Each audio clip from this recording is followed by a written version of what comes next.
North Pole Hotline. Help! My in-laws are hosting Thanksgiving, and we're bringing the dressing. You mean stuffing? No, dressing. I need cute outfits for everyone. Get to Old Navy. Old Navy? Yep, Old Navy's kicking off the holidays with stylish denim, velvet tops, the season's best dresses, and 40% off your entire purchase now through Tuesday. 40% off? We'll be stuffing our shopping bags full. And don't forget colorful sweaters and amazing outerwear, too. You can even buy online and pick up in store for free. Ooh, I love an all-you-can-wear buffet. Holiday your heart out at Old Navy and OldNavy.com. Valid 11/18 to 11/20. Exclusions apply. See stores for details.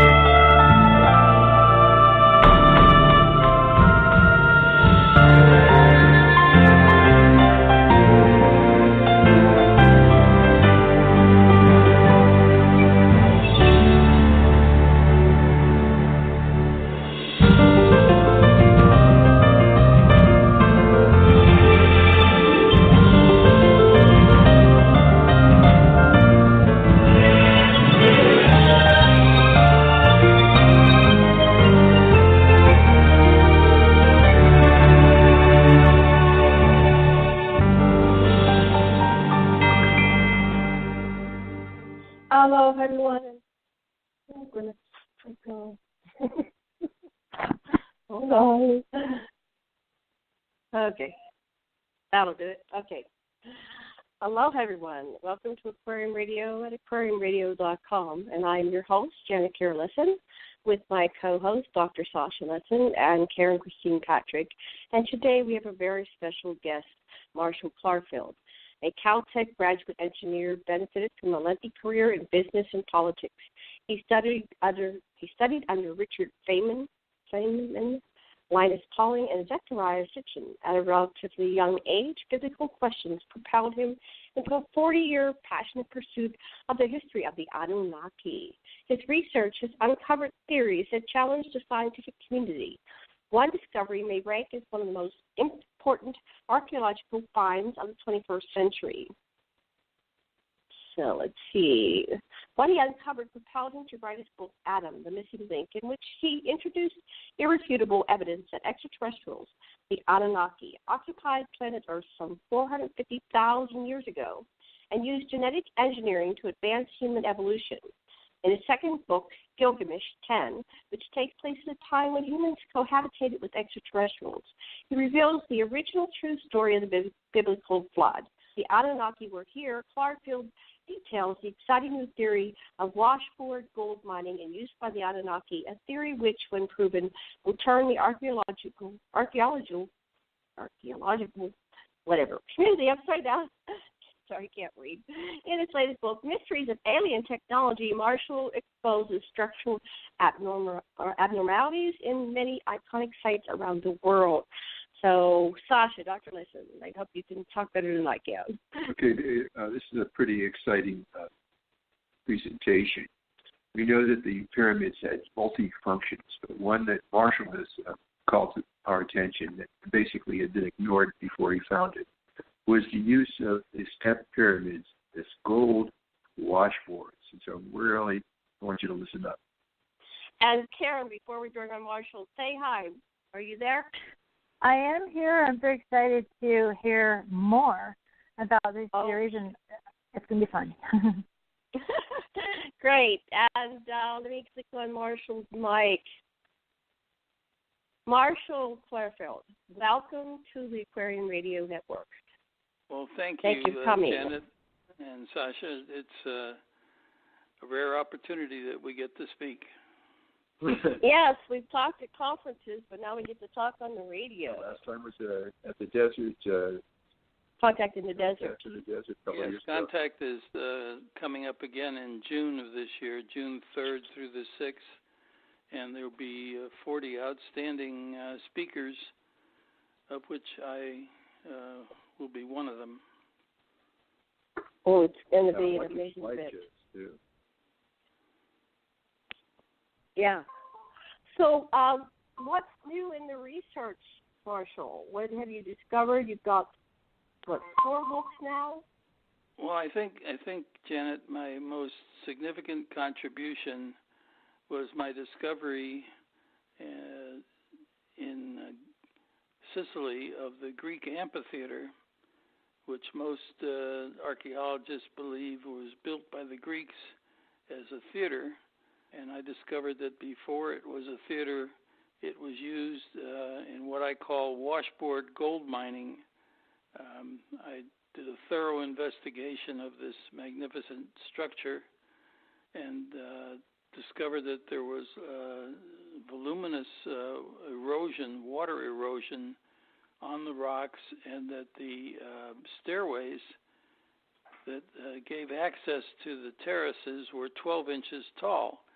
Now, if the Greek architect who built this structure was willing to accommodate his folks, which were probably 5 foot, no more than 5 foot tall, why would he have built 12-inch steps going up in between the terraces? And I came to the conclusion that it was not built by the Greeks, but it was built by the Anunnaki as a washboard gold mining terrace.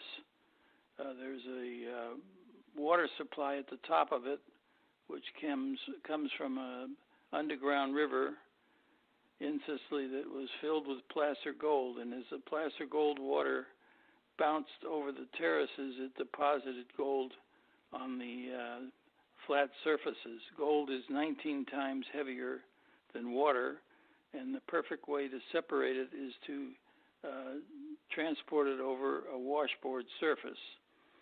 This has been done and is still being done in our gold mining projects. But is there a lot of gold residue? Is there gold residue in those terraces? Traces of Are there traces? I didn't find any traces. I didn't expect to, but I was absolutely convinced when I personally investigated the structure that it was built for this purpose. As you can see in my book, The Anunnaki Were Here, I published many pictures of the structure showing the water erosion of the limestone, and also the Greeks built wooden stairways over the 12-inch stairways, and the steps on those wooden stairways were 7 inches, which is what we can handle.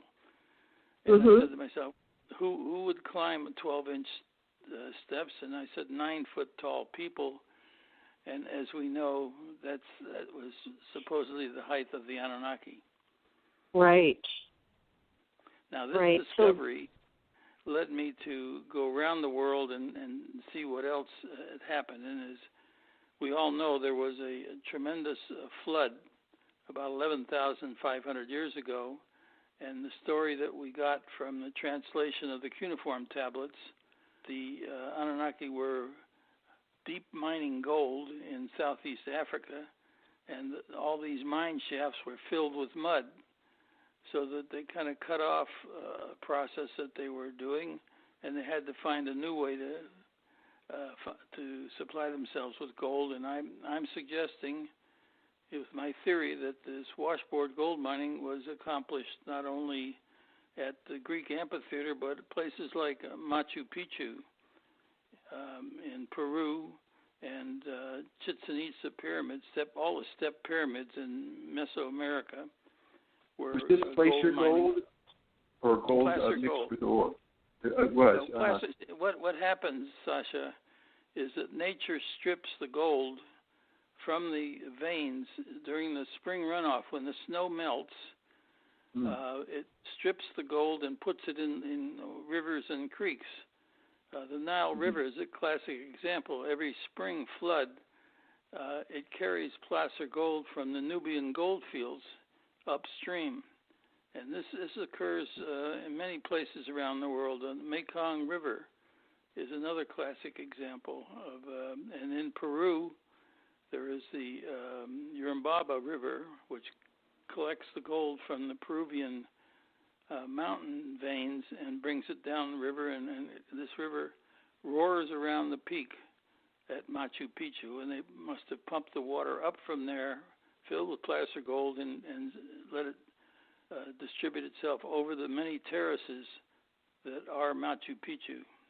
And if anybody believes that the Stone Age civilization of the Incas was able to carve a granite mountaintop into that configuration, I must doubt that they're sane at all.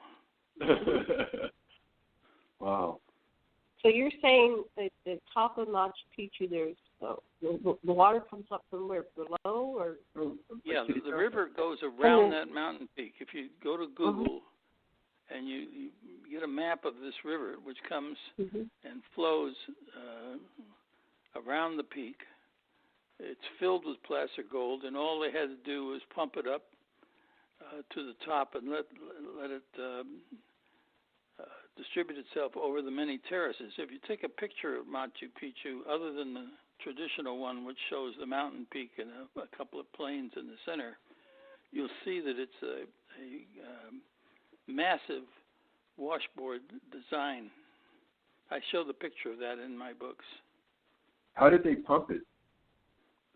Well, that's a good question, Sasha. I think people who were able to come to this planet from another planet, their own planet, Nibiru, wouldn't have any trouble lifting water 900 feet up. I figure that the water, when it reaches the eastern side of the mountain peak, is a good deal higher than the river that goes around the western side, and they could probably even siphon it. There's a perfect siphon. So I'm not questioning, and I'm not trying to explain how they pumped it. I'm saying that for space-age technology, it would be a piece of cake. Great. So how many of these washboards, so you're saying Machu Picchu and the They're all over the world, Janet. If you look at Chichen Itza, you look at the El Castillo, the pyramid, and examine it closely, you'll see that the terraces are beautifully sculptured, and right next to this pyramid is what's called a cenote. A cenote is a large kind of a hole in the earth with underground river, supplies it with water, and the underground rivers in Mexico were filled with placer gold. So that was another pumping situation. They just pumped the water from the cenote up to the top of these step pyramids and let it do its gravity do the work. And were the steps of the same interval, same kind of interval as the Greek amphitheater? Large not steps? Necessarily. It doesn't have to be that, Sasha. The thing that bothered me for a long time was how they collect the gold. After it precipitated onto the terraces, there had to be some way to pick it up. And in my last book, The Mysteries of Alien Technology, I bring forth the final phase of my washboard theory, which is that they use sheepskins. And I know that there's a myth, Greek myth called Jason and the Golden Fleece. Right. And what the golden fleece was a sheepskin filled with gold. And what the locals used to do is put sheepskin in the rivers, particularly in the Caucasus, which is a lot of the gold comes from Turkey and it flows into the Black Sea at the Caucasus.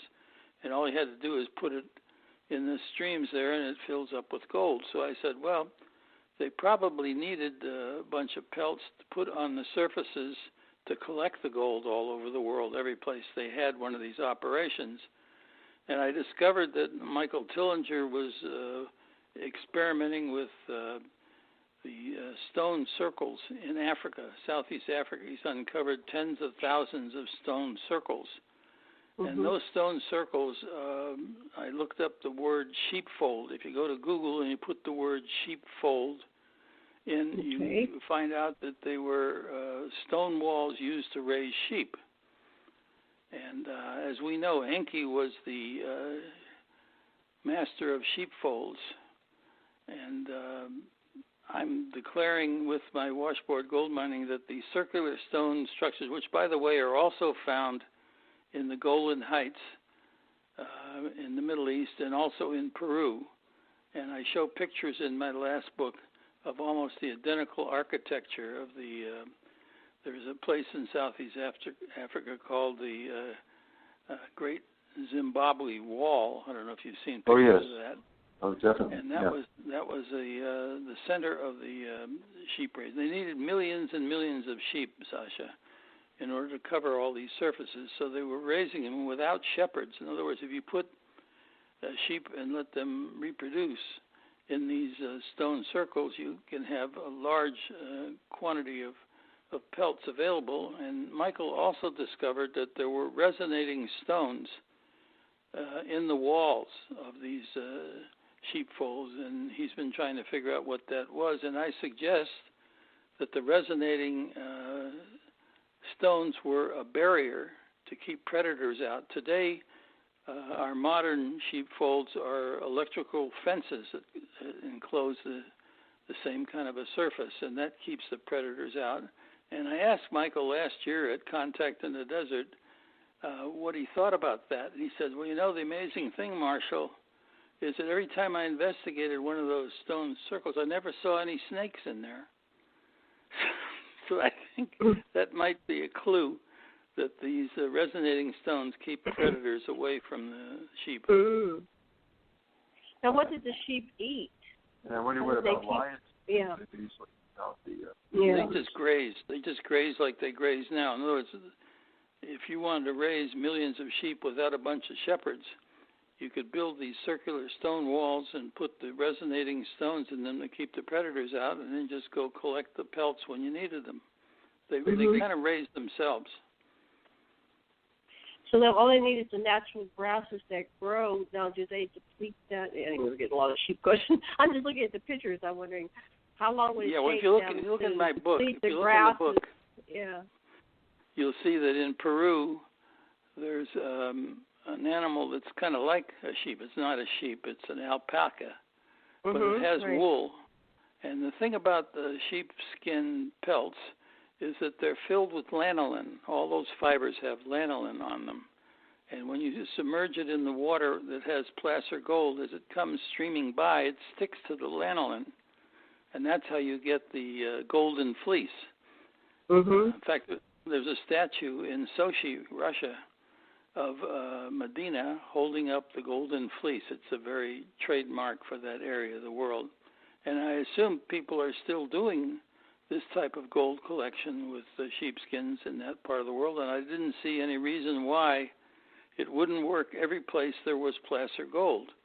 And it's an excellent method for collecting the gold. All they had to do was pick up the sheepskins, and they had their gold. How heavy do you think one of those gold-laden sheepskins would be? Well, gold is 19 times heavier than water, so it'd be, pretty heavy.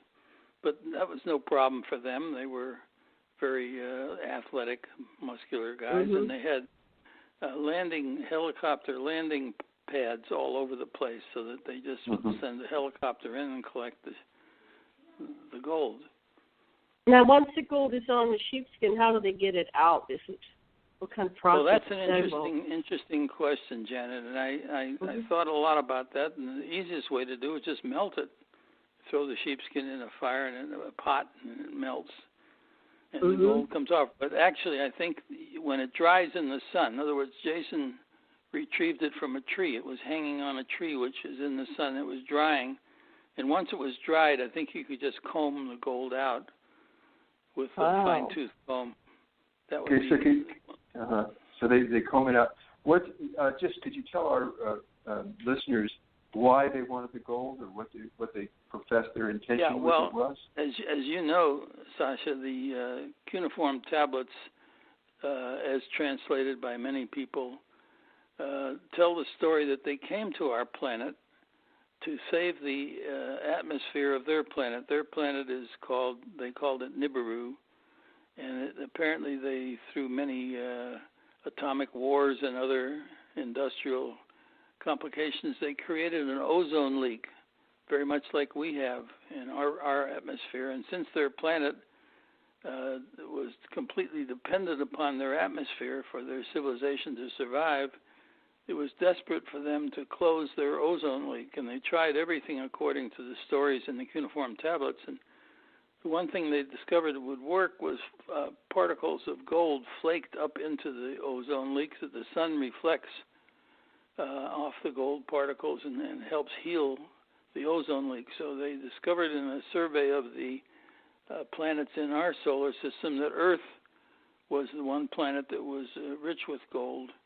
So they came here over 400,000 years ago looking for gold, and they colonized our planet and set up a complete production facility where they mined the gold in Africa and shipped it north up to Mesopotamia, where they had many cities that were smelting cities and refining cities, and were doing the normal process that we would do. But that was all destroyed 11,000 years ago during the flood. The earth got covered with miles and miles of mud, so that their entire operation was wiped out. And my theory is that they discovered they could collect the placer gold out of the water much easier because you didn't have to refine it. You were collecting, in effect, pure gold, which is, I think, makes a lot of sense. And I think this discovery, once it's accepted by the archaeological community, will be a major contribution to the story of the Anunnaki and their seeking of gold. Yeah, definitely. Marshall, Wes Penray and others have said that they also ate this white powder. Okay. Gold. I had a 10-year relationship with Zecharia Sitchin, and during the course of our conversations, my mind kind of worked outside the box, and I said, they were here for 200,000 years. What did they need all that gold for? And I suggested that maybe they were ingesting it in the monatomic gold form. And you know what his answer was? Marshall, the record speaks for itself. He wouldn't go outside of what he had translated with the box, and he never would entertain the idea that maybe they were ingesting the gold and it had some beneficial factors to our DNA as far as long life and rejuvenation goes. There are people I know today who are ingesting monatomic gold and hoping for longer life. It's interesting. One of the things that Zecharia told us was that he's a friend of mine too. That Princess Puabi, buried in Lagash, is 2/3 Anunnaki, and if the custom of ingesting gold was continued through the royal line, there should be traces in her corpse, which is under the British Museum, of gold. Have they proven that, Sasha? They've not even done the analysis, or if they have done the analysis, they're not telling anybody. Yeah, Lloyd Pye was talking to us before he died, of course. He was on our show a couple times, and he went over to the museum and he tried to see what would it take to have this process done, and they seem to be willing to negotiate that, but Zechariah's fortune was tied up and it would take a lot of money. So he was trying to raise money, and of course, he died a few years ago, Lloyd Pye, but he was, really interested in the Zecharia Sitchin material as well. But do we have any information about whether ingesting this stuff makes any difference or not? Well, I wanted to ask, where did the idea of ingesting the gold come from? If Zecharia rejected it, it no, became... rejected talking about it. Rejected talking about it. When did it come into the popular law? He wouldn't acknowledge the possibility that was it. I mean, I cornered him a couple of times on these conversations, and I said, for instance, do you think some of the stories were spin? And he said, Marshall, what do you mean? And I said, well, I'm thinking about the mutiny story of the reason for the experiment to create humans as primitive workers. Was that a sufficient story, or did they just make that up to cover what they wanted to do, and they did it anyway? And again, he reverted back to his mantra, the record speaks for itself. He wouldn't go beyond. My mind kind of jumps outside the box and tries all kinds of different things. And after all, the victors always write the story of how the war went. And in this Right. particular case, the information that we're getting from the translation is what they wrote, what they wanted us to know. And I question some of it as maybe being spin. But I never could get him to go along with me on that. I think there's a lot to that hypothesis, since the different dictating Anunnaki dictated, Marduk said different things than Nanar said, and so forth. So even they seem to disagree with themselves. And there's a lot of archaeological evidence that there was other species on Earth that the Anunnaki actually clashed with, but they decided they weren't going to tell the Sumerians, which came along way, way later than the initial advance. That's the whole a story. Good possibility, yeah. In other words, there's a lot of things that are suppositions and some of it's speculation, but we have no hard proof other than what the only thing that I always point to, folks, about the physical evidence of the presence of the Anunnaki are the structures that exist that are hard to explain. And I point to the Baalbek platform and those humongous stones and how they were quarried and how they were transported and how they were lifted. And, of course, as far as the archaeological communities concerned, the Romans did it. And I said, well, that's not possible. That's not possible.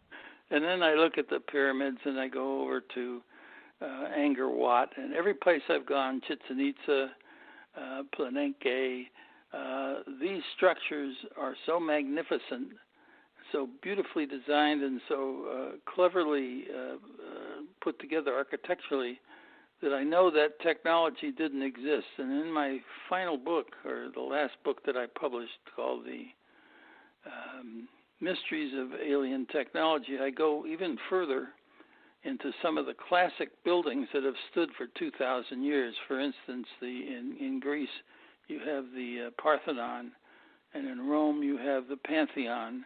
And I do a full analysis of these two buildings, and I point out that there are earthquake techniques like floating foundations in both these areas that nobody knew about. I mean, like 2,000 years ago, who knew how to build an earthquake-proof building that would last 2,000 years? And the way I got into that was there's a bridge in the southern part of France called the Pont de Garde. And the Pont de Garde is part of a aqueduct that brought water from up in the mountains down to a settlement called Nimes. And it had to cross this river, the Garde River. So it's a beautiful structure. If you look up in Google, just put in Pont de Garde, and you'll see 3 levels of arches with stones put together without any mortar. There's 1 million precision-cut stones in this bridge, and it's like the thing that holds it together is friction and gravity. And that bridge has stood there for over 2,000 years. Every other bridge on the River Guard has been wiped out by floods and earthquakes. But this bridge stood, and they say the Romans built it. And I said, aha, I don't think so.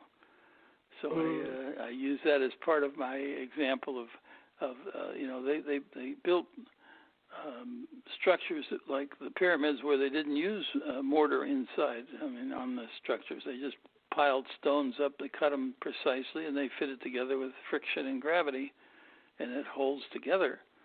How could you date something like that? How would you besides stratigraphically? Well, we know that the Pont de Garde bridge, for instance, is over 2,000 years old, and we have records of the Greek Parthenon as being that old, and also the Roman Pantheon are structures that they claim that they built, that they had the architects and they had the knowledge. And the Colosseum is another example. The Colosseum has stood there for over 2,000 years, and it was built on a lake bed. Now, get this: they drained Nero's lake, and they plunked down this huge structure on top of the lake. But underneath the lake is a donut-shaped floating foundation, which is 40 feet thick, deep, Wow. and 110 foot in the diameter, so that it would support the structure above it. And I point out the question is, 2,000 years ago, who knew about floating foundations? Right. Wow. I mean, it's mind-boggling when you get into the details of it. And then the other thing that was a mind-blower is that the Parthenon in Greece was taken apart and put back together by UNESCO. They spent, $30 million to try to figure it out, and they quantified every piece in a computer, and they discovered that it was made up of 70,000 individual pieces with no straight lines. They were all built like the foundation is a turtle back, slopes all over the place. And each of these pieces was individual. There were no two pieces the same. And I challenge any architect or construction contractor to tell me how you would put together 70,000 stones, each one of them being different. And in a little bit, they varied by the thickness of your head of hair, but that's still a mind-boggling construction project. And I'm sure the Greeks didn't design it. They might have helped assemble it, but there had to be some master builder who knew how to finish a project like that. And I'm an engineer, and I look at these things from, a tire kicker's perspective. And I said, no way.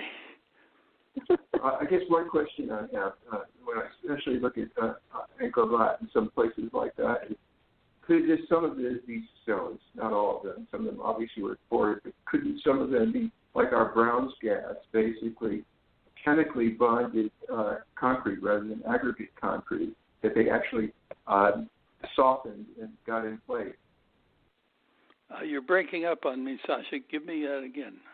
Okay, we know how to make chemically bonded cement by a process known as Brown's gas, and when we see like at Angkor Wat, there's a mile-long single stones, but not all the stones are necessarily. I'm asking you, stones. Could some of them be chemically bonded cement? You're talking about things like the zigzag walls at yes. North of Cusco. Yeah, okay. Interesting thing about that, I did an analysis on those, and I didn't speculate on how the walls were built, but I know that some of the stones are over 700 tons, and they're humongous. But if you you fly over the top of it, and you look down, it's a washboard situation. It's a zigzag wall, and the river it's a vertical washboard, because the water that came from the placer gold-bearing water came down, and it banged into the corners of the zigzag walls, and they collected gold. And if you ever wondered why the Indians, the Incas, I guess they were, in Cusco had all that gold. They had tons and tons of gold. And where'd they get it? They weren't mining it. They had to get it from someplace. And I'm suggesting that zigzag wall construction northwest of Cusco was a gold mining operation, a washboard gold mining operation, only in the vertical sense. You look down on it. Wow. Now, do the waters still flow in any of these structures? Any of these washboards? I think they do. I'm not sure that anybody's proposed collecting gold that way, but I would certainly think that it would be worth investigating. I haven't had the time or the money to do that, but I'm suggesting that it fits into my theory of collecting gold. And now the really exciting thing I also collected into this theory is the inside of the Great Pyramid, folks. If you go and look at my book, you'll see pictures of the Grand Gallery. And the Grand Gallery is a sloping structure. That ceiling is cobalt, which means that there's staggering granite stones that proceed to get smaller and smaller. But if you look at it from the sense that it's a upside-down washboard all they had to do was pump water and surge it in and out of the Grand Gallery, and it would bang up against these upside-down washboards, and the gold would come down and collect in those 27 slots that are at the bottom of the Grand Gallery. And how this was achieved, before there was electricity, people pumped water with a system called a hydraulic pulse pump. And this, somebody before me, I think it was John Cadman, did a very thorough research on the interior of the Great Pyramid and discovered that they had a thing called the Pharaoh's Pump. And the Pharaoh's Pump was what they brought water up to the entrance by building a moat around the Great Pyramid and raised the Nile River water up to the entrance, and then it came down the shaft, the entrance shaft. And by the way, every shaft and every chamber inside the Great Pyramid is watertight. And I put forward that any architect who would build this massive interior design and have it all watertight had to have a reason to do it that way. And I believe it was the first interior washboard gold mining, because as the water banged down into the pit, it shot up into the Grand Gallery in a surging method. And as it surged back and forth, it entered into the King's Chamber.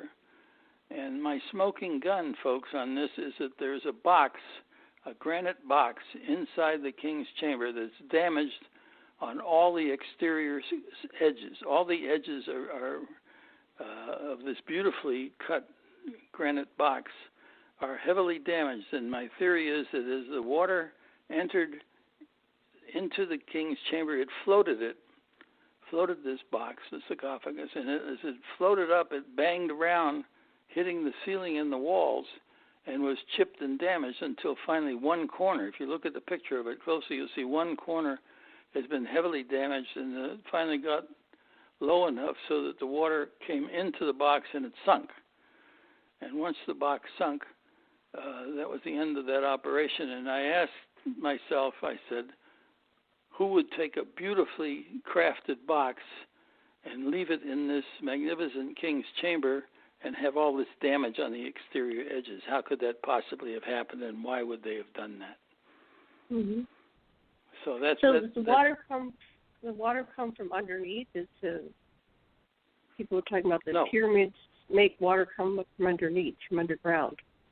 Well, no. Actually, my pictures and diagrams that I published in my last two books, and the third book was The Anunnaki Were Here, and the fourth book was The Mysteries of Alien Technology. I show pictures, Janet, of how they built this moat around the perimeter of the Great Pyramid, and they filled it with the Nile River water. And as it got up to the entrance, which is 36 feet above the ground, it came cascading down the watertight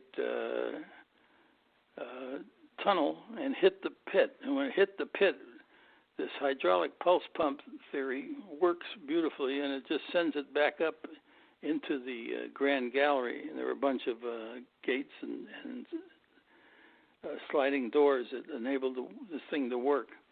And I used to have something I didn't. called What you should look pump. up. You should look up Pharaoh's Pump.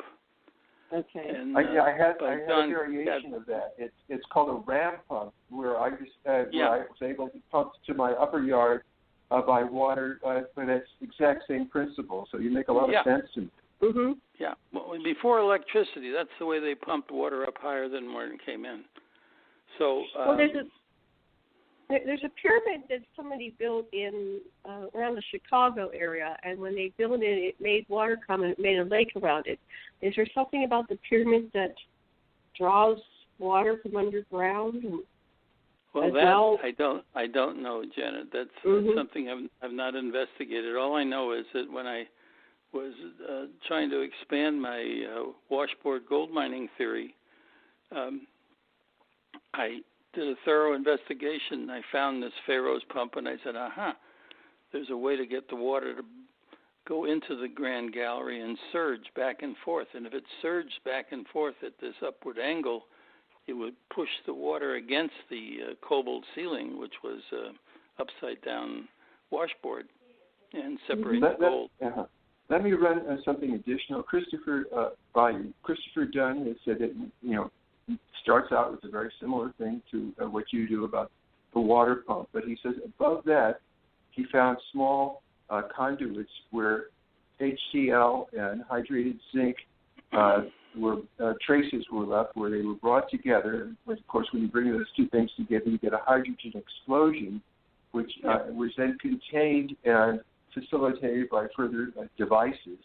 They call them crystals, but that's the word they used for computerized devices, and basically amplified or capacitated the power. Yeah, well, what I hypothesize, Sasha, is that with most of the Anunnaki designs, they had multiple purposes.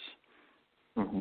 And I'm suggesting that the original design was for washboard gold mining, and then later on, when that failed, they were able to do many other things with the design because of the complexity of it. And Chris Dunn could very well be, have discovered something else that's useful. But I'm saying that since they designed it with everything being watertight in the beginning, that its original purpose probably was to separate the gold and keep it inside the pyramid so that people couldn't get to it.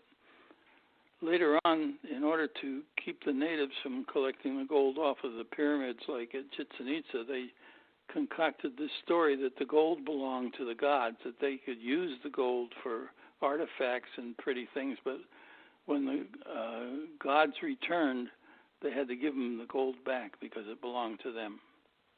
Yeah, well, there's that famous story of Jericho about the fellow who picked up a few morsels of gold for his family, and Moses had him and all his family killed for that. Yeah, and also the Montezuma story.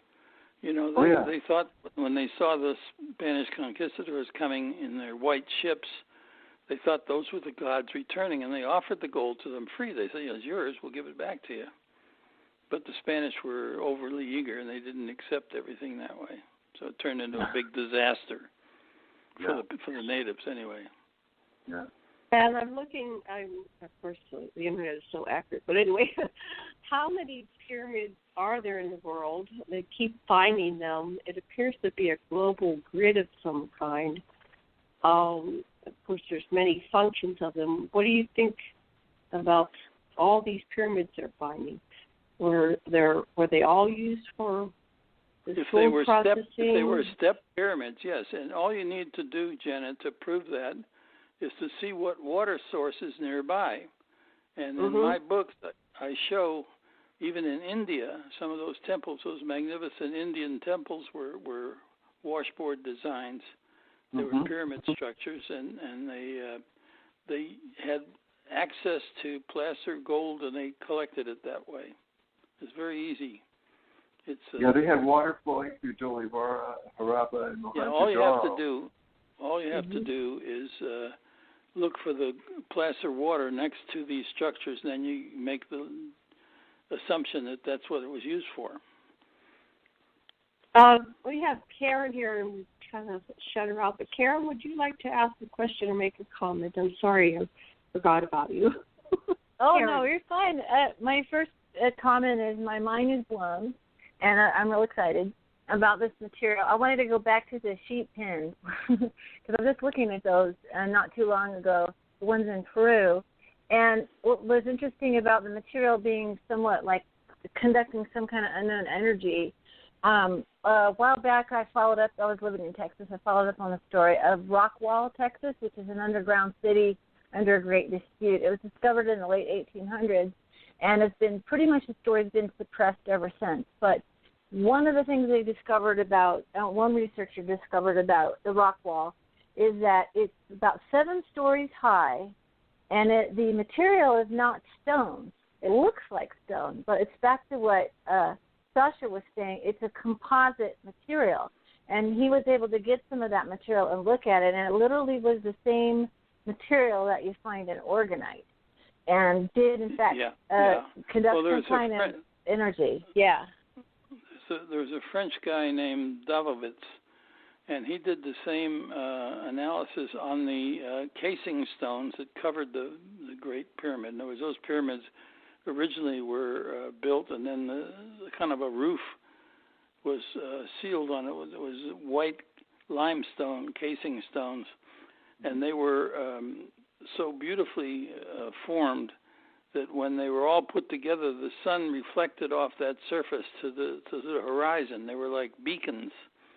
But what he discovered was that the material that was used was a fake material. It was not real limestone. He did a very thorough analysis and discovered that there were properties of the casing stones that was not natural limestone, so that they were fabricated.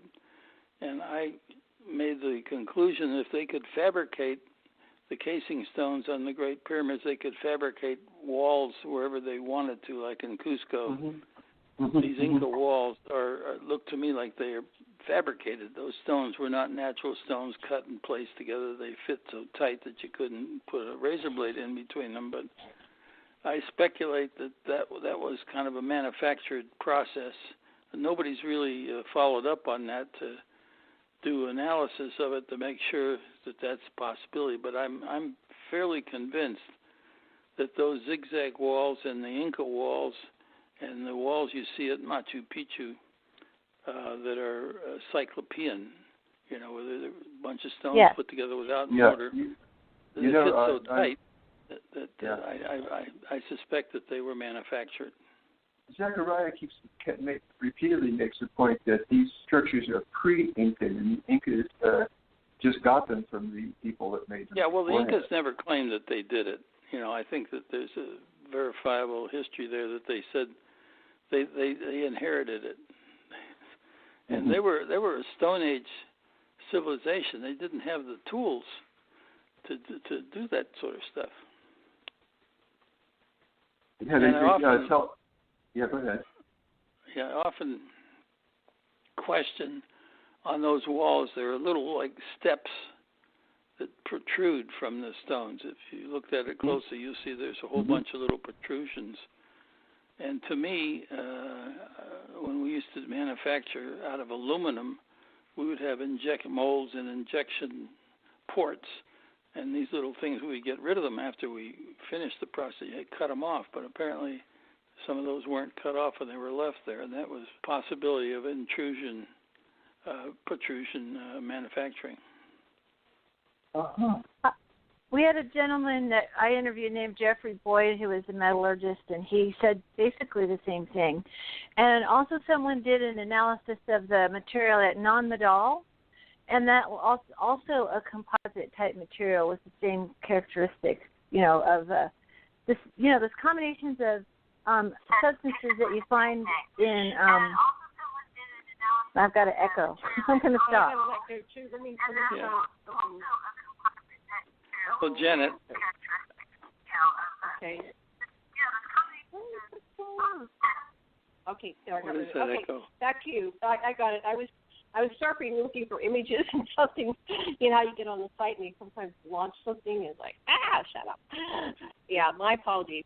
Well, I describe the work as master stone craftsmen. These guys were absolute geniuses with stone. And they took the natural material that was here on planet Earth and they used it for construction, but they did it in such a fashion that we are still scratching our heads as to how some of this stuff was done. For instance, quarrying a stone, the largest stone blocks ever quarried on the planet are the Baalbek stones. They're 64 feet long and they're 14 feet by 10 feet, and they weigh over 1,200 tons. Excuse me. You have to ask yourself, how was that done, and how was it transported, and how was it fitted together without mortar so that it held into place and built these cyclopean walls? And the other thing that's a mind-boggler is if you go halfway around the world to Cambodia, there's a bunch of buildings there, the most famous of which is called Angkor Wat. And I read some history on that, and there are more stones that were perfectly cut and fitted together without mortar at Angkor Wat than there are in the Great Pyramid. This is a humongous undertaking because when you realize that they have what they call the monsoon season in that part of the world, and for 6 months it rains and everything gets muddy. And when you try to build something under those conditions, you're faced with the problem of how do you keep everything dry. And what they did is they built coffer dams, and they filled them up later with water. They called lakes. They became lakes. But the coffer dam kept the water out, so it was dry. And then underneath the temple at Angkor Wat, they built another floating foundation. We find 90 feet of layered foundation that would hold up the temple after it was built on the surface. And this all had to be done under dry conditions. And the only way you could achieve that was to build coffer dams, which they did, and drain them out. And you look at the engineering aspects of that project, and you say, the Cambodians couldn't have done that. No, right. No way. Forrester and others have talked about the Peruvian structures as having holes into which some kind of metal fasteners were bored. Are you familiar with that at all? I missed that. Say it again.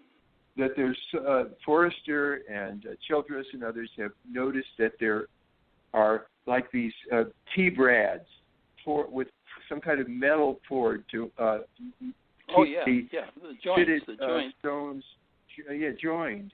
Mm-hmm. Yeah. And, well, here's a classic example of that. Glad you brought that up, Sasha.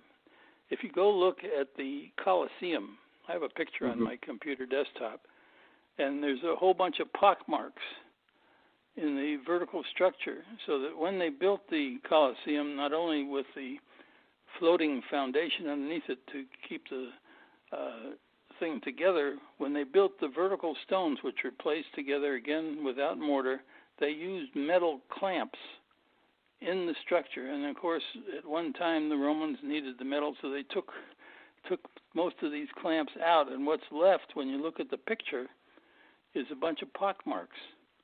But here was a technique of assembling stones in the vertical direction and implanting in them metal security stones, which was like reinforcing it so that when it shook laterally, it would hold itself together. Now, I lived in San Francisco for a long time, and there are a bunch of buildings there they called unreinforced masonry brick buildings.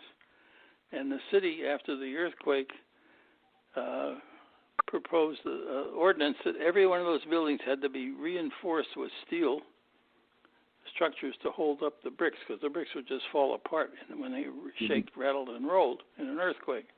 So here we have the Colosseum built 2,000 years ago. And in the vertical stone masonry, besides being held together by friction and gravity, there were metal clamps built into it.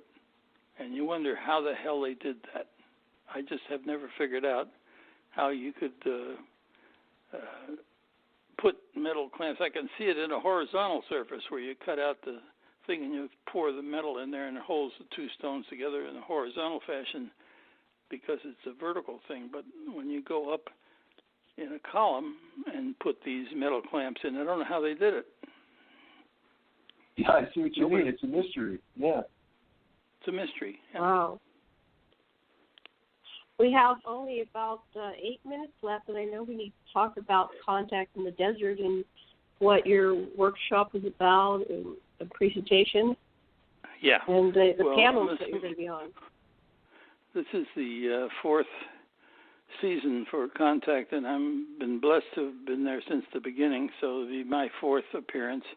And I've chosen in my lecture to re-examine the Sitchin theory and defend it in great fashion. The reason I chose to do that is there's going to be a guy there named Graham Hancock, and he's one of these naysayers about Sitchin, and so I wanted to reinforce, as I do always, that I believe Sitchin was right on the money, and this is the reason why. So my lecture is devoted to supporting him and his theory of the 12th planet, the book and the Lost Book of Enki, and all the things that he gave to us. I'm going to include in that lecture. In my workshop, I'll be examining the things that the scientific community said can't be done, weren't true. So we will take all the theories that are confrontational and kind of explain them. And then I'm on another panel. I think on Saturday I'm on a panel where we're going to be talking about the Anunnaki. So those are three things I'll be doing in my small way, to reinforce what I truly believe is the truth about this advanced civilization called the Anunnaki and what they contributed and what evidence they left to prove that that's a true story. Of course, part of the evidence they left isn't just structural; it's genetic. Well, you and I wouldn't be here if it wasn't for them. Right. Well, we're going to be at Contact in the Desert, and we'll be in the audience rooting for your side because we studied with Zecharia. We started with the first certification program in 98? I think it was at the Prophets Conference. And we went around with him many places. And I looked at a picture from We Remember Zecharia, and there you are in the audience. So we must have been, our paths had crossed. Story notes. Yeah, well, I appreciate anybody that joins with me in defending Zecharia and his theory. I think that it's the closest thing that I've ever found to an explanation that makes sense. And those, I think, who are the naysayers, the guys like Hancock, are just trying to get their 15 minutes in the spotlight. And the best way to do it, they think, is to attack the professor. So I'm a disciple, and I'm sure you guys are too. Oh, and yeah. We appreciate your help in defending him. It's Gobekli and the other structures, the Swindarians that Hancock talks about, seem to be a post-deluge, later stuff. Yeah, well, everybody's entitled to their own ideas, Sasha, but I think if you examine all the evidence, the physical evidence, and you put the story from the cuneiform tablets, and particularly the cylinder seals, together and connect the dots, you can't deny what Sitchin said was probably true. I agree. It's overwhelming. Even if there's errors or miscalculations in particulars, it overall accounts for the data way better than anything else around. Right. Well, I appreciate your contacting me, and my voice is giving out. And we're at the end of the road. Would you like to just tell everybody about your websites and how they might reach you and your... Yes, my website is adamthemissinglink.com. That's the title of my first book, adamthemissinglink.com. And on the second page of that website are all the books at prices that are much below Amazon or any place else that you will find my books for sale. So if you want to get the best bargain, go to my website, adamthemissinglink.com, and you will be able to access all of the books direct at the best price possible. Well, thank you so much, Marshall. Thank you for coming on our show, and we look forward to meeting you at Contact in the Desert, and we encourage everybody to come on down. It's in Joshua Tree Retreat Center, contactinthedesert.com. Karen, final word? Oh, this is a lot of stuff that you've put together, connecting the dots. I'm definitely going to check your information out. And now we know what the Golden Fleece is all about, so it's wonderful. Good. Well, I'm trying to get as much of my information out as possible, and these radio shows help, but going to the website, you'll find all of the information there. Goldman Sachs did some golden fleecing, too. Right. Thank you, guys. Look forward to seeing you. Thank you so much, Marshall. Okay, bye-bye. Thank you, everybody, for joining us today. Sasha, any final words? Make aloha. Make aloha. Thank you. Bye. Thank Goodbye, you. everybody. Bye. Wait, I get some exit music. Here we go.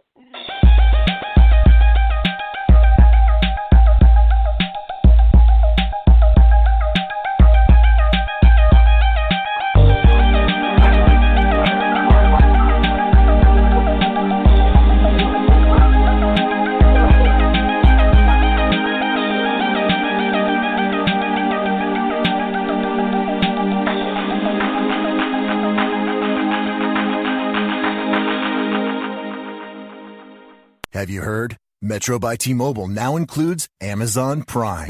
Yes, enjoy the best of shopping and entertainment, movies, TV shows, music, free shipping, and much more. All included for just $40 per line for 3 lines. All on the T-Mobile network.